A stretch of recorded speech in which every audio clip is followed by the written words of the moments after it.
Et hop, mois d'avril pour Matnum, avril 2023. On continue à la suite du mois de mars. Donc je me penche sur la photographie computationnelle, en fait mes activités de photographie computationnelle pour le mois d'avril 2023. Et on était en Islande en ce fin de mois de mars, pardon. Et donc début du mois d'avril. Et comme toujours, le café du matin avant de démarrer le travail. Pour trouver l'inspiration, donc là 2 versions en utilisant mon application phare Camaré à gauche du même café, un superbe endroit, le café Vagnin dans le port de Reykjavik, dans le quartier de Grandi, avec là voilà, on voit ce soleil aussi depuis le bistrot avec l'Arpa, le bâtiment au fond sous le soleil là, qui est l'opéra de Reykjavik. Donc superbe endroit pour trouver l'inspiration à nouveau. Quand il y a un peu un creux, comme il y a eu cette période-là, c'était un mélange de creux et de suractivité, donc pas beaucoup de temps pour développer de nouvelles applications, de nouvelles fonctions. On teste, souvent en mode aléatoire, les apps, et voilà, toujours une même photo, avec 3 mélanges aléatoires de mes différents modules de traitement computationnel, voir ce que ça donne, voir si ça marche, voir si ça m'inspire pour autre chose. Mais en fait, bon, là, par rapport à l'inspiration, comme en photographie habituelle, c'est bien de faire des photos. Alors là, à nouveau, à gauche, une photo faite de pied d'une visiteuse à la foire du livre d'art de Reykjavik, où j'étais en train de présenter quelques travaux, quelques livres. L'inspiration, en fait, comme en photographie traditionnelle, ce que je disais, c'est quand on code, ce n'est pas si éloigné en termes de... Il faut trouver de l'énergie, une énergie créative, il faut trouver de nouvelles idées, il faut aussi trouver des réponses un petit peu à ce que l'on a envie en tant que créatif. Et en fait de participer à ces foires, donc là comme cette foire du livre d'art, donc là à gauche c'était mon stand où je présentais principalement des travaux en fait de photographie computationnelle, principalement ce livre, cet ancien livre qui est le bootymachine.net, donc un projet de 2007, c'est un projet de photographie quotidienne, un peu plus large que cela uniquement, il y avait aussi de la musique et pas mal d'autres choses, de la vidéo. Sur des téléphones, sur des photophones, donc avant les smartphones, c'était l'année où le iPhone a été annoncé, donc c'était bien un petit peu avant. Et donc ça c'était donc le Booty Machine qui était présenté, aussi de la photographie un peu plus traditionnelle avec Serial et un projet là sur l'Islande, Ice Green Fire, sur les paysages islandais, la poésie de ce pays, mais aussi la matière numérique, donc Matnum, un projet un peu plus récent en fait, qui en est en sa 9e génération où je m'intéresse à la matière numérique. Et ce qu'est le manque de matière et le regard photographique. Alors ça, c'est vraiment un travail de narration expérimentale. Mais tout ça pour dire que c'est bien de se connecter à ses lecteurs. C'est bien de s'intéresser à l'impression, même en photographie numérique. De retrouver le lien que l'on a avec le monde réel, parce qu'au final, c'est toujours un petit peu de ça dont on parle. Et donc ensuite, après, donc, on s'intéresse évidemment, on va essayer de retrouver ces énergies pour trouver d'autres approches au traitement de l'image d'une façon créative. Là, 3 exemples, en fait, c'est de trouver un nouveau module. Est-ce que ça marche, est-ce que ça marche pas? Oui, ici, 3 versions aussi d'un même lieu. En fait, c'est là où souvent, il y a des endroits où je teste un peu mes applications. Là, j'essaie de mélanger certains éléments de traitement de l'image pour voir si ça m'apporte quelque chose, si ça m'évoque quelque chose. Voilà. Donc, un mois un petit peu creux, ce mois d'avril, d'un point de vue résultat concret, mais en fait, c'était aussi un mois pour se rapprocher en fait des vrais buts.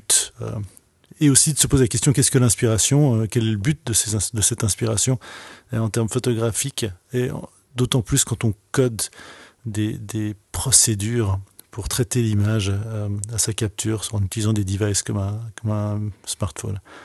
Là voilà à nouveau des exemples. Quel traitement, qu'est-ce qui m'inspire le plus, qu'est-ce que je vais creuser plus en tant que créateur logiciel par rapport au traitement de l'image, où vais-je, et aussi quel genre de photographie est-ce que je veux pouvoir exprimer ensuite en utilisant mes propres outils que je redistribue évidemment. Donc là, retour sur le continent. Et là, une photo à gauche, c'est du computationnel. À nouveau, là, probablement que j'utilise pas Camaré dans ce cas-là. Les photos précédentes, c'est du Camaré. C'est probablement là l'application, soit Vika, soit peut-être Digital Paula. c'est peut-être aussi Camaré, mais en fait c'est un petit peu les mêmes moteurs en ce moment de traitement de l'image. Et là c'est une photo où c'est tous mes appareils, enfin je fais pas mal de tests d'appareils photo plus traditionnels et de films. Et là c'est tous les appareils photo que je suis en train de tester actuellement, et ceux-là étaient tous chargés avec un film. Tout ça pour dire que moi en tout cas dans mon approche de la photographie computationnelle, je pense que pour pas mal d'entre nous, c'est peut-être pas mal de penser utiliser son smartphone et ses applications ou ses filtres un petit peu comme des appareils photo traditionnels avec leurs films. En tout cas, moi je vois le ressenti en fait du côté du photographe assez similaire. Et là à droite, est-ce que dans des conditions particulières comme là lors d'une soirée, est-ce que je vais prendre mon téléphone et ressentir ce ressenti que j'aurais avec ces appareils photo avec du film? Moi, c'est un petit peu mon but avec mes applications. Donc là, c'était vraiment un mois où je me suis un peu replongé en fait dans la pratique photographique. Voilà, d'autres photos prises lors d'un événement que j'avais envie de photographier et que je n'ai pas photographié avec du film, évidemment. Quoique là, pour ce soir-là, j'ai fait quelques photos avec des appareils photo film portables, mais plus principalement des photos avec mes applications. Et peut-être de repenser aussi quel est son but en termes de création. Qu'est-ce que c'est pourquoi est-ce que je code des applications photo? Moi, c'est aussi pour faire ce genre de choses, pour capturer ces moments, mais aussi en les faisant, donc en les vivant. Voilà à nouveau 3 exemples, donc du Camaré, du Darkcam tout à gauche, probablement du Camaré pour les 2 autres images. Le genre de résultat qu'on peut avoir dans des situations en fait de capture d'images un peu au vol. Vraiment là, il n'y a pas de pause, c'est vraiment dans le mouvement, dans l'énergie. À nouveau 3 exemples, à nouveau. Et ça, je pense, c'est très important aussi dans le processus de travail de la matière numérique. C'est peut-être aussi un peu de se rappeler pourquoi on le fait, qu'est-ce qu'on a envie de ramener, de se mémoriser, de faire revivre à ses lecteurs, enfin à ses visualisateurs, je ne sais pas trop comment appeler les gens qui voient nos images. Et voilà, donc moi c'était vraiment ce mois d'avril. Cette présentation pour ce mois-ci va être paradoxalement assez courte comparativement à d'autres mois. Voilà un peu du travail, ça c'est vraiment plus du travail pratique et de prise de vue avec mes applications que de la discussion sur le code en lui-même ou sur des nouveaux modules. Mais un petit peu de me recentrer en utilisant vraiment mes outils logiciels, donc Camaré, Darkcam, Digital Pola et Vika. Est-ce que j'ai la sensation que je veux quand j'utilise mes propres outils, donc logiciels? Est-ce que ces moments s'accrochent vraiment au film entre guillemets, donc qui est le capteur?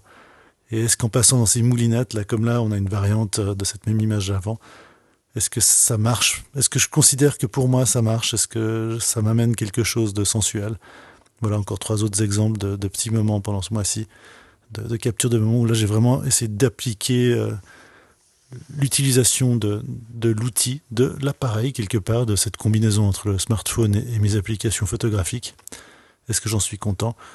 Et ouais, un mois vraiment de matière numérique un peu particulier où là voilà une photo par exemple d'un moment d'une galerie. Ouais, en fait, tous ces travaux, là, cette fin du mois d'avril, début mai, ça, c'était au Photo Genève Festival. Donc, ça, c'était alors, j'ai montré les livres à la foire de l'art, du livre d'art de Reykjavik en début du mois. Et en fin de mois, là, je finis avec une exposition, donc, un format imprimé de matière numérique, là, sans l'effet, où là, c'est vraiment le projet qui s'appelle Matière numérique, qui a été exposé à l'occasion du Photo Genève Festival, dans le cadre aussi d'une initiative qui s'appelle le Photo Collective, à la galerie Tenon à Genève, en Suisse. Mais ouais, je pense que la matière numérique aussi, ça c'est un mois pour se rappeler que c'est aussi du concret. Personnellement, je pense que la matière numérique ou la photographie plus habituelle sont quelque part un petit peu la même chose. Évidemment, ce ne sont pas les mêmes thèmes que l'on travaille. Dans ce cas-là, la matière numérique me permettait c'est un projet, vous pourrez retrouver plus de choses en tapant matnu.me sur Internet. Est-ce qu'on peut partir d'une image non existante que j'ai prise par défaut comme étant un pixel noir, un pixel de 1 sur 1 noir, et est-ce que je peux, comme photographe, plonger dedans dans les artefacts? Enfin, c'est un concept, mais Voilà, c'est un mois un peu particulier de présentation Magnum parce qu'il n'y a pas eu beaucoup d'outils nouveaux logiciels, donc de photographie computationnelle. Mais c'est vraiment moi en train d'utiliser mes outils, en train d'essayer de retrouver les énergies pour aller plus loin. Avec, on l'espère le mois prochain, d'autres nouveautés ou d'autres réflexions sur la matière numérique. Voilà, j'espère que ça vous a quand même un petit peu diverti. N'hésitez pas, comme toujours, à poser des questions plus bas ou à noter des commentaires. Et à tout bientôt!